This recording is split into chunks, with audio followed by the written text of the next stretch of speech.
Ministro da Justiça Flávio Dino acusa centros de atiradores de envolvimento com o crime organizado.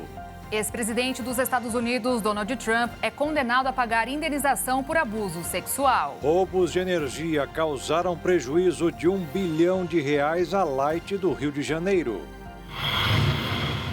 Impostos representam mais de 40% do preço final de um carro no Brasil. A Embraer inaugura a linha de produção para produzir o caça supersônico sueco Gripen no interior de São Paulo.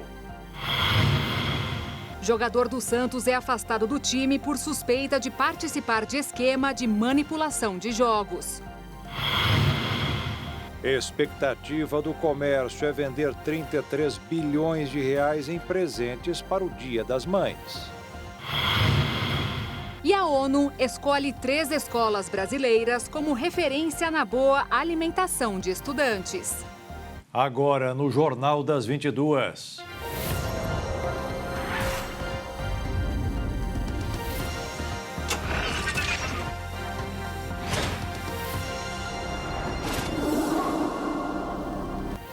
Olá, boa noite. Boa noite.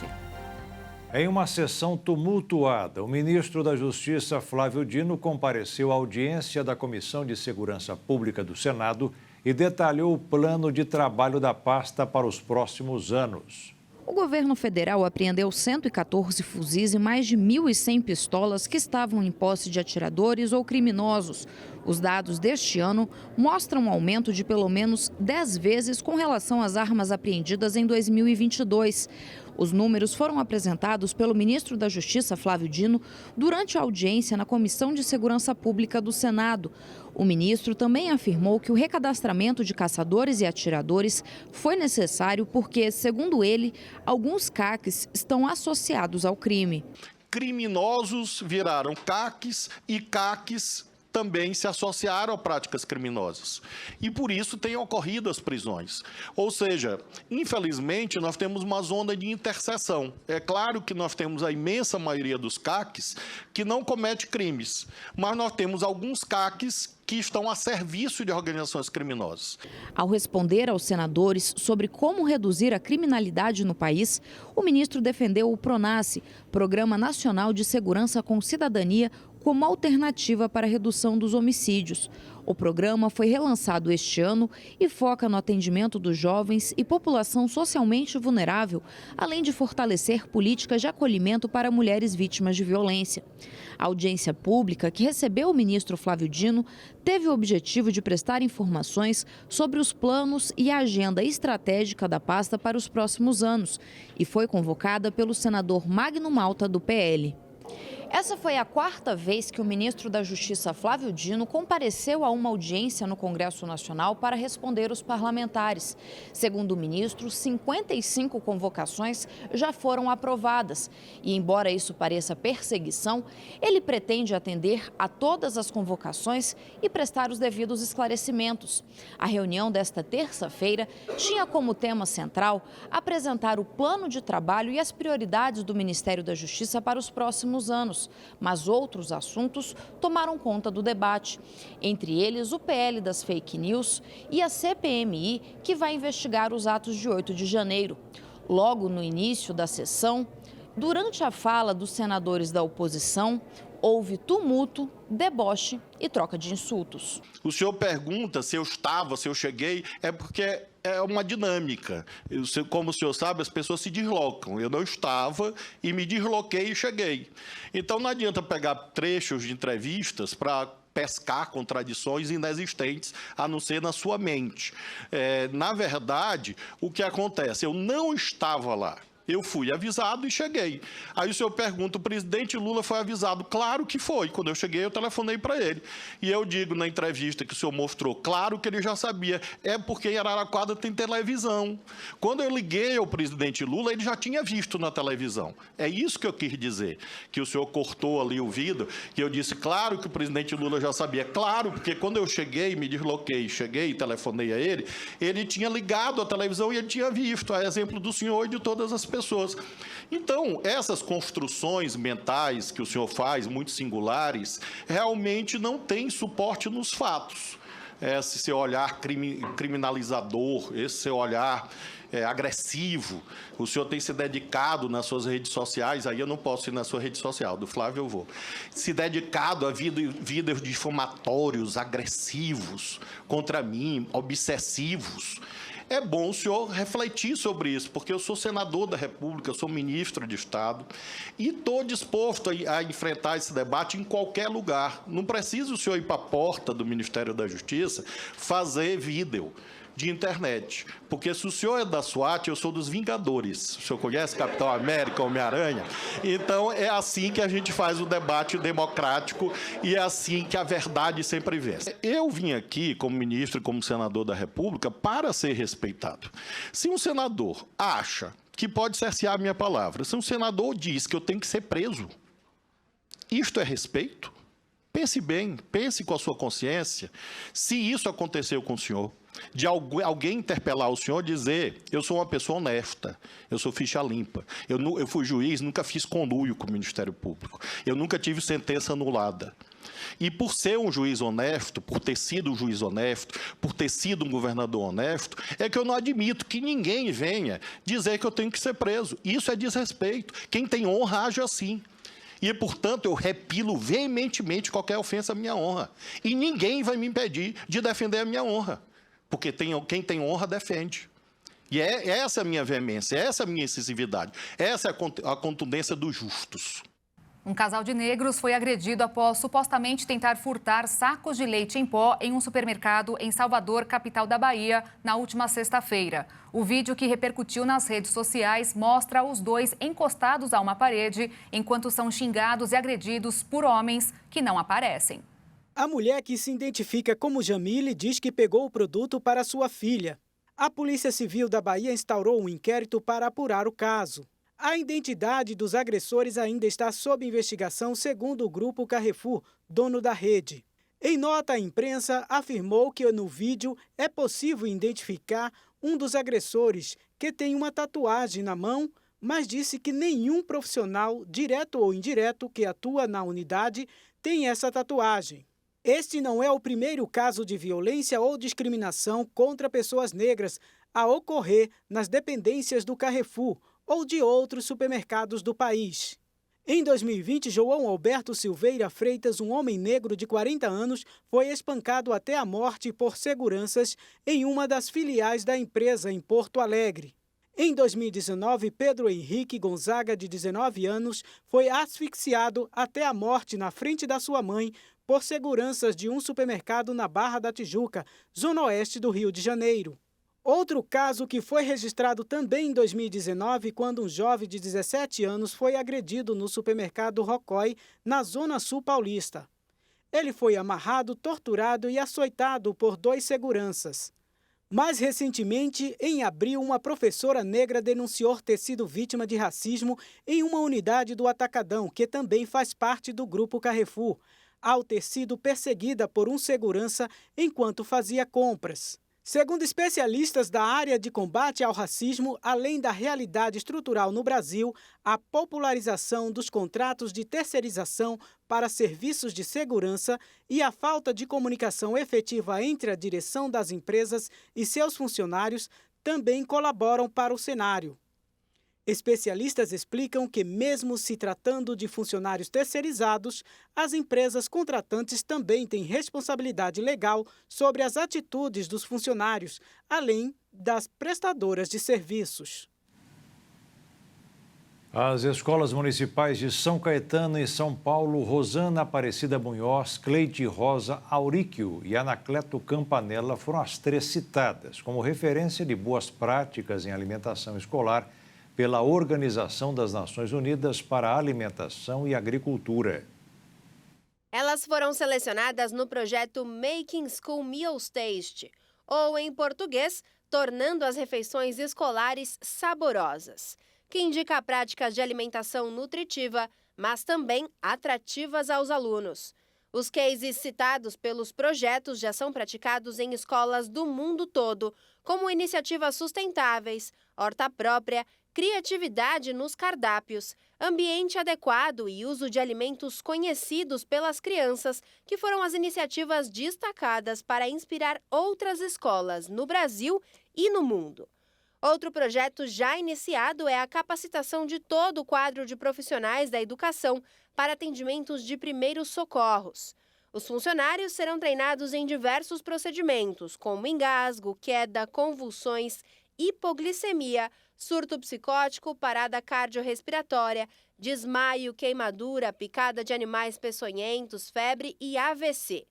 Ao término do treinamento, as escolas receberão um selo que será afixado em local público e visível, atestando que aquele estabelecimento de ensino está certificado pelo Educa Mais Vidas.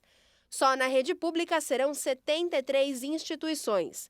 Escolas particulares também podem participar do projeto. O Supremo Tribunal Federal marcou para o fim deste mês o julgamento que pode mudar as regras da demissão sem justa causa. A regra impede que os patrões demitam os funcionários sem apresentar um motivo aceitável.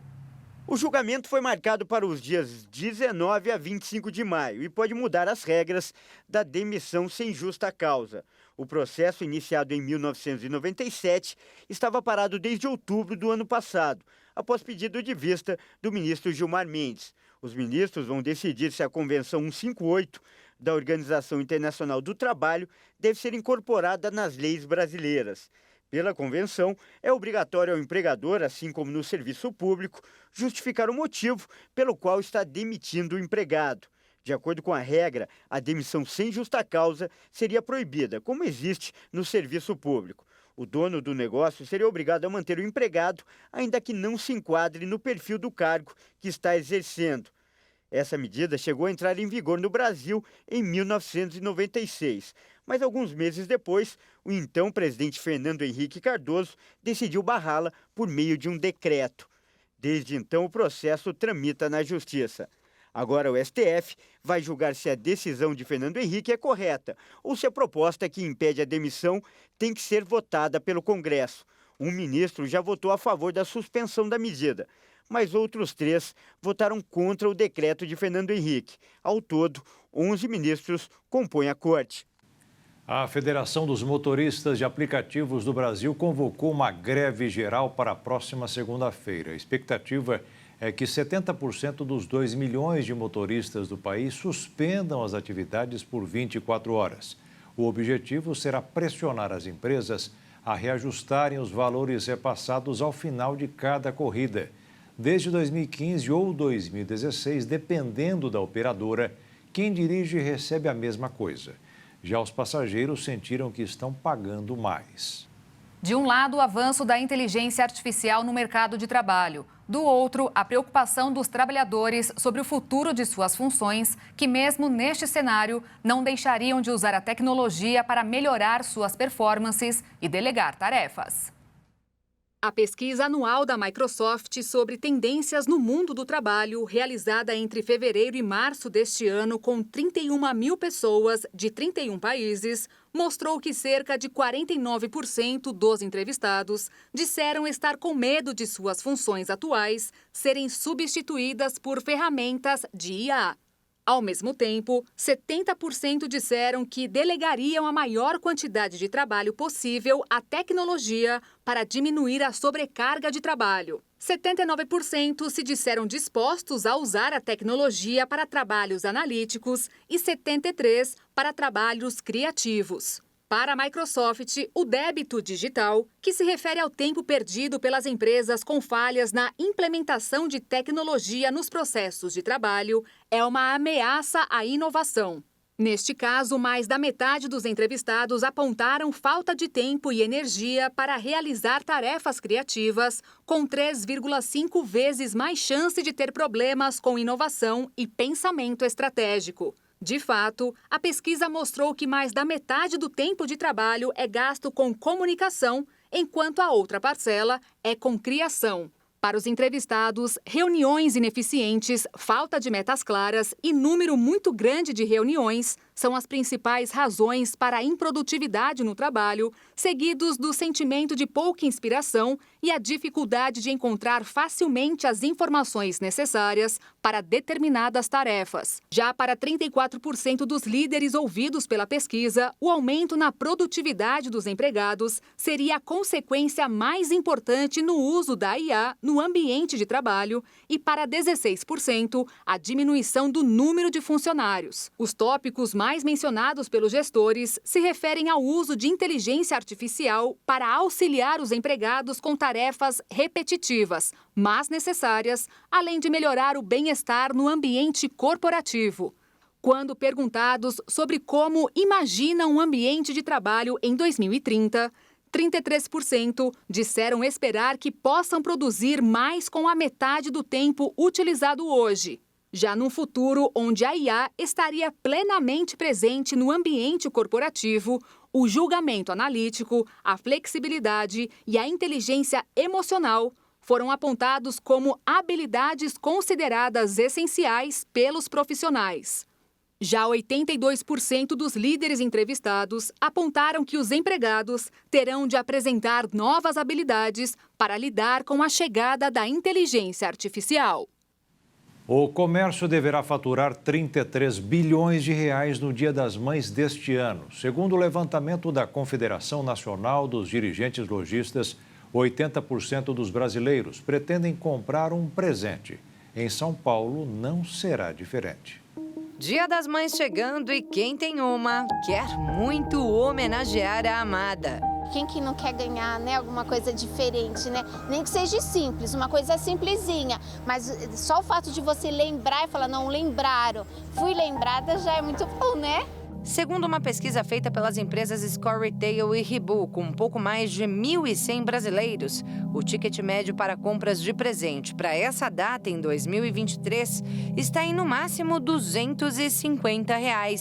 Ainda assim, segundo a FEComércio São Paulo, este deverá ser o melhor Dia das Mães dos últimos 15 anos, com alta de 3% nas vendas em relação ao ano passado e faturamento total de 56 bilhões e meio de reais, só aqui no estado paulista.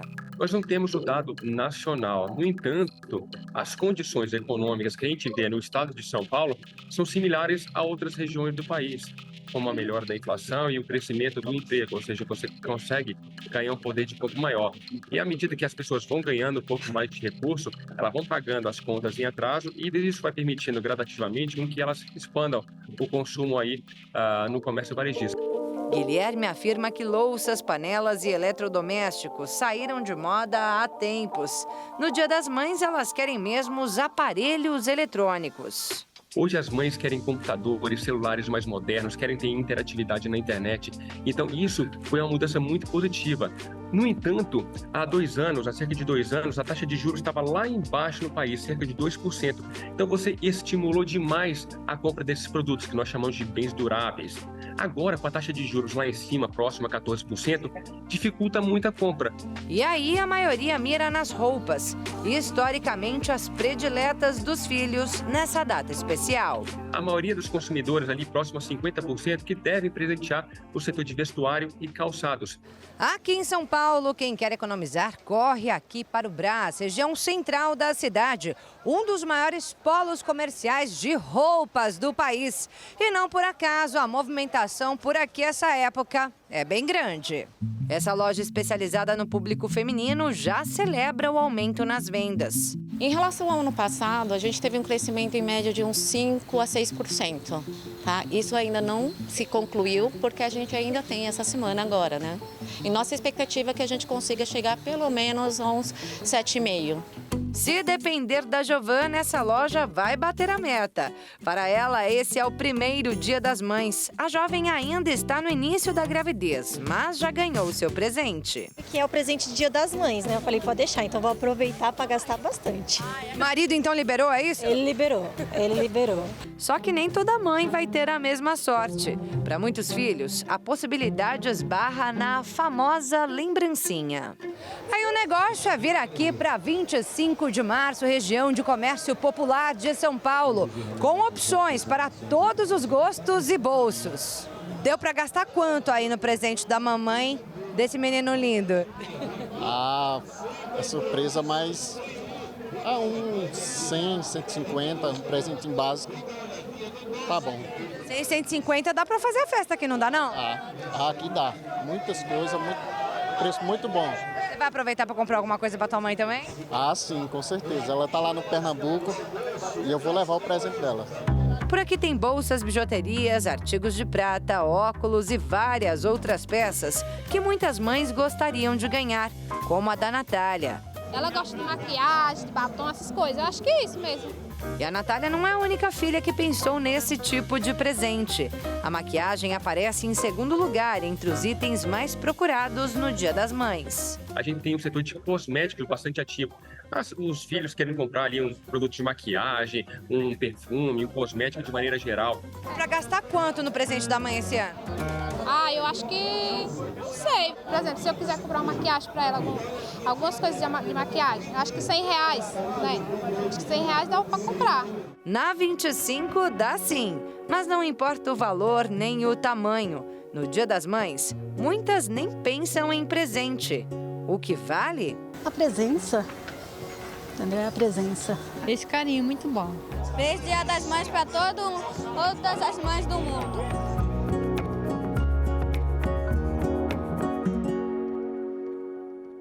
O Banco Central considera pouco provável uma nova alta da taxa básica de juros na economia, mas pediu paciência. A conclusão está na ata divulgada hoje para justificar a decisão tomada na semana passada, que manteve a Selic em 13,75% ao ano. Mas no documento está escrito que o processo de queda de preços, no atual momento, tende a ser mais lento. O que foi apontado como positivo foi o pacote com novas regras fiscais para substituir o teto de gastos. Ali estão medidas que, segundo o Comitê de Política Monetária, poderão ajudar a reduzir os preços da economia. No mercado financeiro, os investidores repercutiram a divulgação da ata da última reunião do Comitê de Política Monetária, que consta a informação de que a apresentação do arcabouço fiscal reduziu a incerteza associada a cenários extremos de crescimento da dívida pública, fator que fez o dólar fechar em queda nesta terça-feira, de 0,49%, cotado a R$ 4,98 na venda. Já a Bolsa de Valores fechou em alta de 1,01% aos 107.113 pontos. O investidor Nelson Tanuri anunciou que vai aplicar dinheiro da Light. O objetivo é evitar que a empresa do Rio de Janeiro vá à falência por causa dos furtos de energia elétrica cada vez maiores no estado. A Light investe sem parar em programas para evitar as conexões falsas feitas nas ligações nas principais favelas do Rio, mas não está dando certo. Só no ano passado, R$ 1 bilhão foram embora através dos emaranhados de fios que se estendem por quilômetros e quilômetros das chamadas comunidades. Significa que a Light gerou e não recebeu nada por quase 1/3 de toda a energia que saiu de suas estações. A direção da empresa está tentando resolver o problema com um generoso aumento no preço das tarifas, para compensar o prejuízo. Mas o ministro das Minas e Energia, Alexandre Silveira, já avisou que não concorda, porque as outras empresas pediriam equiparação e os preços teriam que subir em todo o país. Sem contar que os furtos acontecem por causa da dificuldade de pagamento. Pela lógica, com tarifas mais altas, os gatos iriam aumentar. Mas a direção da Light acredita que esta é a única saída. A ANEEL, que é a agência reguladora do setor, está analisando as tarifas, mas já avisou que não deverá ser muito grande. E a solução não poderá demorar, porque a concessão da Light vai terminar em junho. A partir de amanhã, os moradores de São Paulo terão uma nova dor de cabeça. A conta de água dos consumidores atendidos pela Sabesp vai ficar quase 10% mais cara. O reajuste nas tarifas foi aprovado no começo do mês passado pela Agência Reguladora de Serviços Públicos do Estado. O aumento leva em conta a inflação medida pelo Índice Nacional de Preços ao Consumidor e o resultado de uma revisão tarifária extraordinária. O preço do gás de cozinha teve alta em 17 estados e no Distrito Federal depois que as alíquotas do ICMS foram unificadas no último dia 1º. O preço médio do botijão de 13 quilos passou a R$ 108. O resultado está presente nos levantamentos semanais de preços de combustíveis da Agência Nacional do Petróleo, Gás Natural e Biocombustíveis. O valor definido de R$ 16,60 ficou maior do que o cobrado na maior parte das unidades da federação. O estado de Sergipe teve o maior aumento nominal nesta semana, de R$ 5,17 por botijão, seguido por Amapá e Pernambuco. Já o Rio Grande do Norte teve a maior queda de 69 centavos. Anteriormente, o ICMS sobre o gás de cozinha era cobrado em valores percentuais que variava de estado para estado e agora passa a ser fixo. A inflação do Brasil é maior para as pessoas mais pobres que vivem no Nordeste. Foi a conclusão de um novo índice de custo de vida que passou a ser divulgado pela Fundação Getúlio Vargas. De acordo com o IPC regional, de janeiro de 2020 a março deste ano, os preços no varejo para quem recebe até um salário mínimo e meio por mês, subiram 26,4%. Nas outra região do país, 23,5%. O que mais pesou para as famílias de baixa renda foi o preço dos alimentos. Foi divulgada hoje a tabela de pagamento do 13º para aposentados, pensionistas e quem recebeu do INSS auxílio acidente, reclusão ou por incapacidade temporária. Serão liberados 62 bilhões e 600 milhões de reais para 30 milhões de pessoas. A primeira parcela para quem tem benefício de um salário mínimo será liberada a partir do dia 25 deste mês, dependendo do número final do cartão de identificação. Para quem recebe mais do que o mínimo, o pagamento começará no dia 1º de junho. A segunda parcela para todos sairá um mês depois. O presidente Luiz Inácio Lula da Silva participou da inauguração da linha de produção do caça Gripen F-39 na fábrica da Embraer em Gavião Peixoto, cidade do interior paulista. O Gripen é um caça multiuso leve monomotor de 4ª geração e é fabricado pela empresa aeroespacial Saab, da Suécia. Ao lado de Lula estavam na inauguração o ministro da Defesa, José Múcio, e o comandante da Aeronáutica, Tenente Brigadeiro do Ar, Marcelo Damasceno. O feito da inauguração tem um ponto histórico, já que essa é a primeira fábrica de caças supersônicos da América Latina. Mesmo com um contrato assinado há quase 10 anos, agora a fábrica poderá ser um polo de produção importante. Para a realização desse projeto, foi elaborada uma parceria entre o Brasil e a Suécia, que vai resultar na transferência de tecnologia do país europeu para o Brasil. Além disso, está previsto a entrega de pelo menos 15 aeronaves, que serão finalizadas na fábrica da Embraer no interior de São Paulo. O ministro da Defesa, José Múcio Monteiro, que discursou em nome do presidente na inauguração da linha de produção, disse que o projeto é fundamental para a defesa do Brasil. Além disso, Múcio falou sobre o fortalecimento das forças aéreas brasileiras. Todos estamos trabalhando por uma FAB cada vez mais compatível com a estrutura política e estratégica do país, que tenha plena capacidade operacional, que salve vidas e continue a participar na consolidação de uma nação democrática, forte, dinâmica, solidária e soberana. O processo de escolha das aeronaves suecas foi longo, iniciado em discussões na década de 1990 e aberto oficialmente em 2001, penúltimo dos 8 anos de mandato de Fernando Henrique Cardoso na presidência. O caça sueco se tornou mais moderno em operação na América Latina e virou um dos projetos estratégicos do Ministério da Defesa. 6 dos 36 caças já chegaram ao Brasil. O acordo entre Brasil e Suécia prevê ainda o treinamento de 2 anos para cerca de 350 profissionais que vão atuar na preparação dos caças na planta da Saab, em São Bernardo do Campo, e depois na montagem final, na unidade da Embraer em Gavião Peixoto, no interior paulista. Vale lembrar que essa é a primeira planta industrial do veículo militar fora da Suécia, é um marco no programa de transferência de tecnologia entre as duas companhias. A linha de produção se torna também oportunidade para novos negócios. As primeiras unidades montadas no Brasil serão entregues a partir de 2025. Essa agilidade na produção e montagem só se deu porque alguns técnicos da Embraer fizeram treinamentos na Suécia e poderão executar de maneira precisa a produção. E a seguir, o jogador do Santos é afastado do time por suspeita de participar de esquema de manipulação de jogos. E veja também, turistas incluem uma rua brasileira na lista das inesquecíveis de quem percorre o mundo.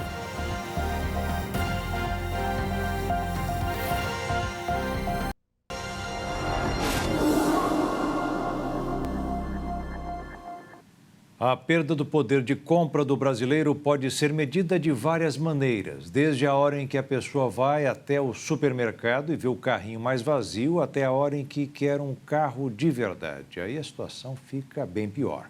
O preço dos mais baratos, que nem baratos são, subiu pelo menos 45% nos últimos 4 anos. Entre 2019 e 2023, o preço médio de 3 carros considerados populares, por terem valores mais acessíveis à população do país, passou de quase R$ 31 mil para R$ 67.500. Os dados foram apurados por um levantamento feito pelo Instituto Brasileiro de Economia da Fundação Getúlio Vargas. Há 4 anos, quando o salário mínimo era de R$ 998, era preciso desembolsar 31 pisos para comprar um carro desses.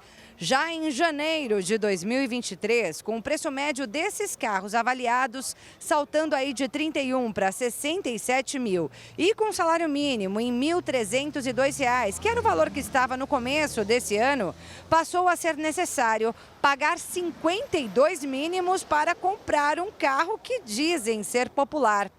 Com esse cenário, um grupo composto por montadoras, empresas de autopeças e concessionárias já conversou com representantes do Ministério do Desenvolvimento, Indústria, Comércio e Serviços para a volta da produção de carros realmente populares.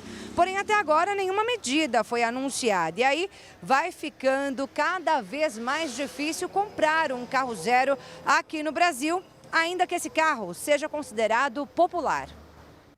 A parcela das tributações nos preços de carros no Brasil é a mais alta do mundo, segundo cálculos da Anfávia. Dados da associação relativos ao ano passado apontaram essa diferença aguda em comparação a outras nações.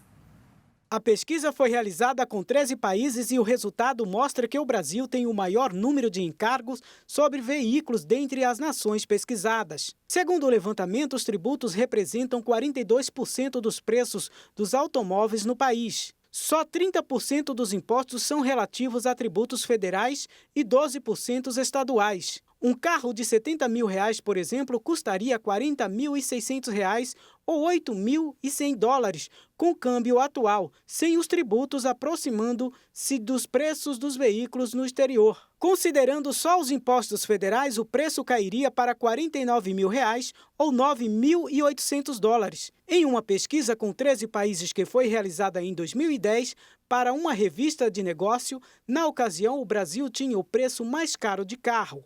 Um Corolla XE 2.0 com câmbio automático, por exemplo, que custava R$ 75 mil no Brasil, saía por R$ 32.800 nos Estados Unidos, R$ 37.200 no México, R$ 46.800 na Argentina, R$ 50.300 na Índia e R$ 50.700 na Alemanha. Embora os preços obviamente tenham subido desde então e tenham sido afetados em reais pela variação cambial registrada no período, pouca coisa mudou de lá para cá, na área tributária. Além da pesada carga tributária, faz parte deste pacote diversos outros obstáculos que vão aumentar o preço final que encontramos nas concessionárias. De acordo com Márcio Salvato, a instabilidade é um dos principais fatores do custo Brasil.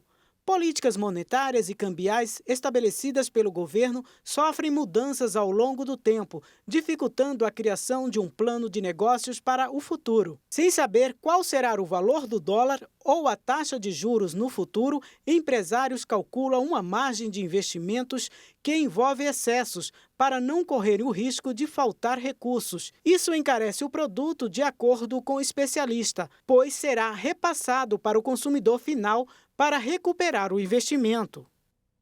E começou uma nova votação no Supremo Tribunal Federal para tornar réus mais 250 pessoas que participaram das manifestações de 8 de janeiro em Brasília. O ministro Alexandre de Moraes foi o primeiro a dizer sim ao julgamento de todos. Faltam 9 votos.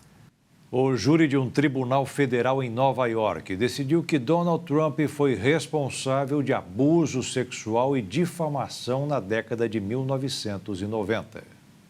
Um júri federal em Manhattan chegou a um veredito no julgamento de agressão civil e difamação contra Donald Trump, apresentado pela escritora e jornalista Elizabeth Jean Carroll. O caso aconteceu na década de 90 e, no decorrer dos anos, Trump passou a rotular a jornalista de mentirosa. Embora a constatação de abuso sexual tenha sido suficiente para estabelecer sua responsabilidade por agressão, o júri não concluiu que Trump a estuprou. Dessa forma, como condenação, Trump terá de pagar $5 milhões, cerca de 25 milhões de reais, em danos compensatórios e punitivos.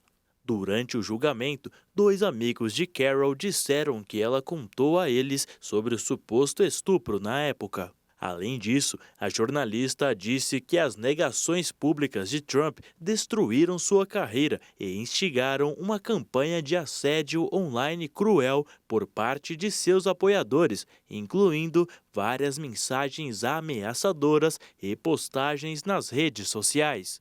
Segundo seu porta-voz, o ex-presidente dos Estados Unidos, em campanha para retornar à Casa Branca em 2024, vai recorrer. Dessa forma, Trump não terá que pagar enquanto o caso estiver em apelação. Trump esteve ausente durante o julgamento, que começou no dia 25 de abril. Em uma postagem em sua plataforma Truth Social, Trump chamou o veredito de desgraça e disse que não tem absolutamente nenhuma ideia de quem é essa mulher. Presidente de 2017 a 2021, Trump é o favorito nas pesquisas de opinião para a indicação presidencial republicana. A situação atual é complexa, porém parece improvável, no clima político polarizado dos Estados Unidos, que o veredito civil tenha impacto sobre os principais apoiadores de Trump. O presidente russo Vladimir Putin liderou a celebração do Dia da Vitória em Moscou, repetindo sua afirmação de que o Ocidente desencadeou uma guerra real contra a Rússia. Essa é a segunda comemoração desde a invasão russa em solo ucraniano em fevereiro do ano passado. Milhares de pessoas lotaram as ruas da Praça Vermelha de Moscou como parte do desfile anual da Rússia. E não teria como ser diferente, já que o dia 9 de maio marca o papel da União Soviética na derrota da Alemanha nazista na Segunda Guerra Mundial. A União Soviética perdeu 27 milhões de pessoas na Segunda Guerra, incluindo muitos milhões na Ucrânia, mas acabou empurrando as forças nazistas de volta para Berlim, onde Hitler cometeu suicídio e a bandeira vermelha da União Soviética foi erguida sob o hashtag em 1945. Mas 78 anos depois, o Dia da Vitória pode ter um novo significado para a Rússia. Durante o seu discurso anual, Putin repetidamente comparou a guerra na Ucrânia ao desafio que Moscou enfrentou contra o nazismo também em 1941. Nas palavras do presidente russo, uma verdadeira guerra foi novamente desencadeada contra a nossa pátria. Encerrando seu discurso, Putin fortificou, abre aspas, Rússia por nossas valentes forças armadas, pela vitória, fecha aspas. Após as falas, os aplausos ecoaram pela Praça Vermelha, com uma salva de tiros e o hino nacional russo. Este aniversário cai menos de uma semana depois que a Rússia acusou a Ucrânia de atacar a cidadela do Kremlin com 2 drones na tentativa de matar Putin. Ao que foi entendido, a posição atual do governo russo sobre a guerra que ocorre na Ucrânia é um pouco diferente da ideia inicial do conflito. Para eles, o povo ucraniano se tornou refém de um golpe de Estado e das ambições do Ocidente, que criaram uma russofobia e tentam a todo custo pintar o inimigo de vermelho. Mas as falas do Ocidente prevalecem, já que Kiev e seus aliados acusam Putin de travar uma guerra de agressão não provocada na Ucrânia para tomar terras. Até o momento, cerca de 354 mil soldados russos e ucranianos foram mortos ou feridos na guerra da Ucrânia. O conflito completou seu 15º mês e pode durar muito além de 2023. Mas se o foco do dia era a festa e não a guerra, o fim do dia em território russo foi de comemorações. Fogos de artifício iluminaram o céu sobre Moscou, marcando o fim das festividades anuais. O presidente Luiz Inácio Lula da Silva recebeu nesta terça-feira a visita oficial do primeiro-ministro dos Países Baixos, Mark Rutte, em Brasília. O premier holandês está em missão comercial no país, acompanhado de uma comitiva de empresários do país europeu. A guerra da Rússia contra a Ucrânia foi um dos assuntos discutidos entre Lula e o primeiro-ministro holandês Mark Rutte. O presidente comentou também a viagem de Celso Amorim à Ucrânia. E no G7, um assunto que nós vamos discutir inexoravelmente será a questão da Amazônia, será a questão energética como um todo, será a questão da Ucrânia, será a questão do crescimento econômico e a questão da geração de empregos. E nós vamos ter várias bilaterais, sabe, com vários países que estão pedindo bilaterais, e eu tenho certeza que a questão da Ucrânia vai surgir em todas as conversas que eu fizer. E eu repito para todo mundo o que eu disse ao primeiro-ministro, que eu disse agora nessa minha visita a Londres. Ou seja, eu acredito na construção de um mecanismo que possa estabelecer a possibilidade da gente fazer com que o mundo volte a ter paz. O primeiro-ministro holandês defendeu o fim da guerra. Rutte está em uma missão comercial no Brasil acompanhado de uma comitiva de empresários. Ele iniciou a agenda na segunda-feira em São Paulo, passou por Brasília e depois vai ao Ceará. A Holanda é um dos principais parceiros comerciais do Brasil.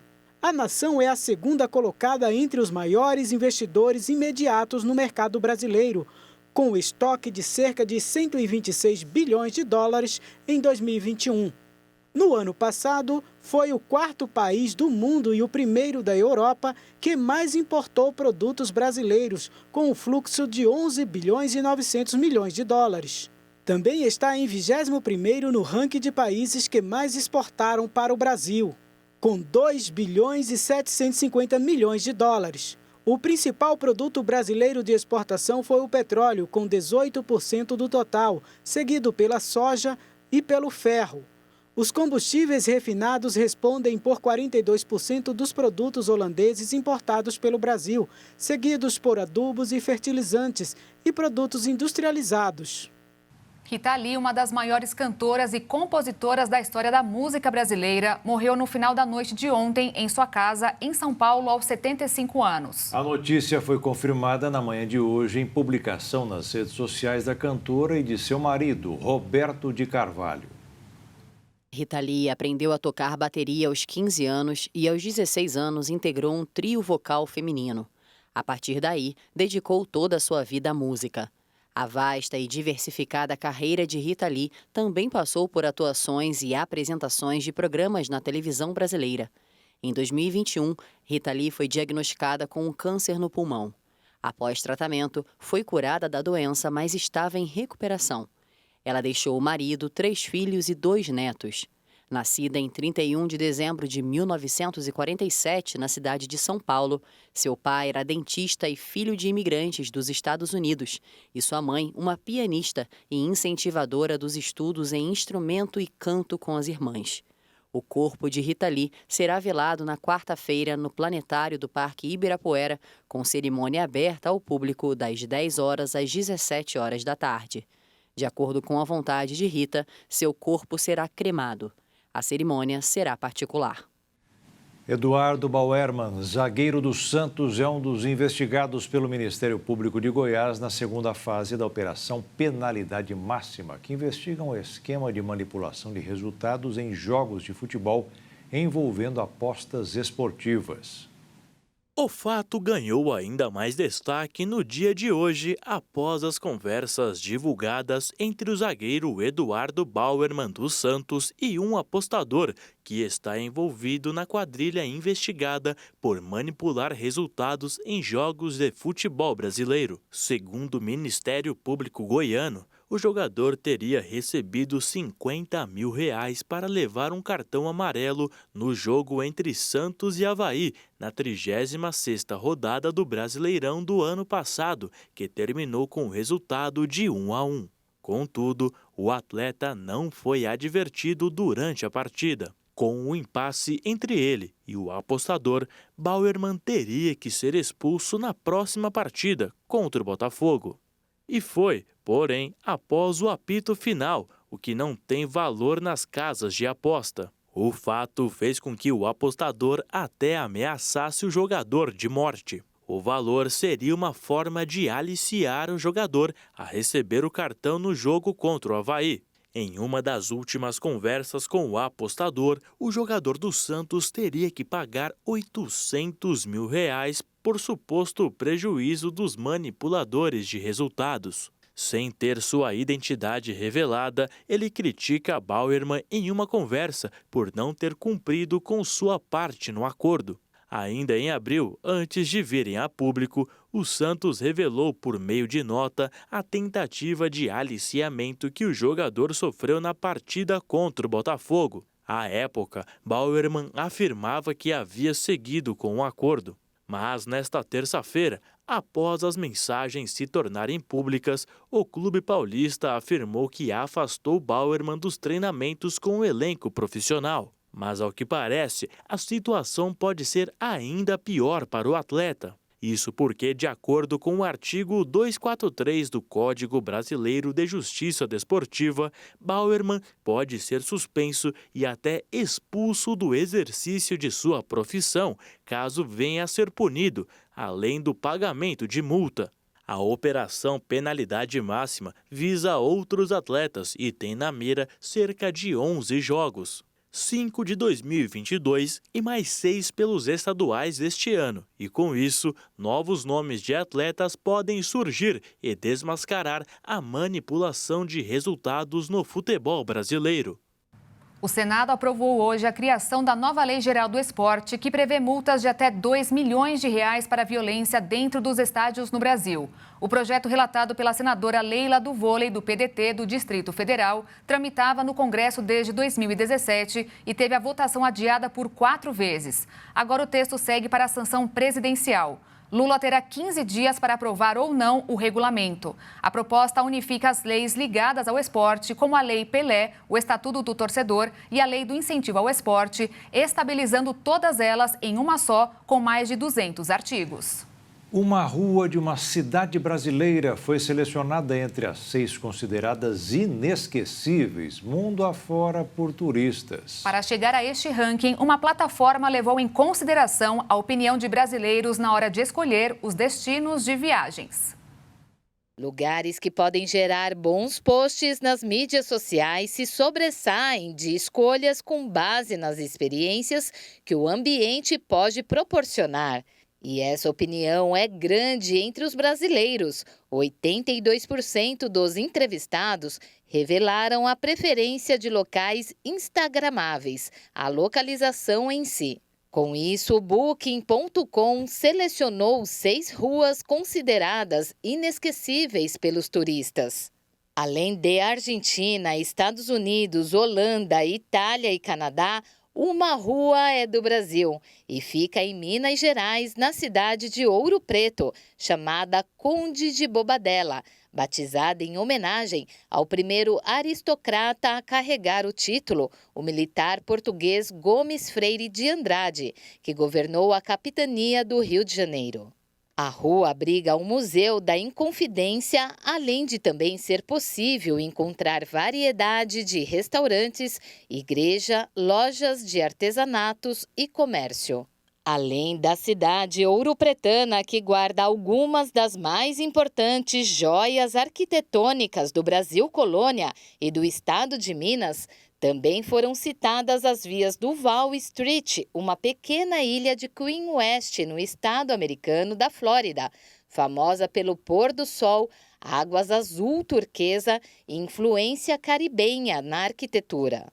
Caminito, em Buenos Aires, uma rua-museu no bairro turístico de La Boca, é possível ver dançarinos bailando tango por toda parte. Spiegelgracht, no centro de Amsterdã, que tem cara de casinha de boneca e está localizado a 6 minutos de bike da Casa Anne Frank e a 8 minutos de Rijksmuseum, um dos principais centros artísticos da cidade. Via Célio Vibena, em Roma, endereço do Coliseu construído durante o Império Romano para combates de gladiadores e espetáculos públicos. Eugene Street, em Toronto, rica em programação cultural, com galerias, teatros, bares e restaurantes. E o Jornal das 22 termina aqui. Obrigada pela sua companhia, um ótimo fim de noite para você e nós te esperamos amanhã. Uma boa noite, fique na paz. Tchau.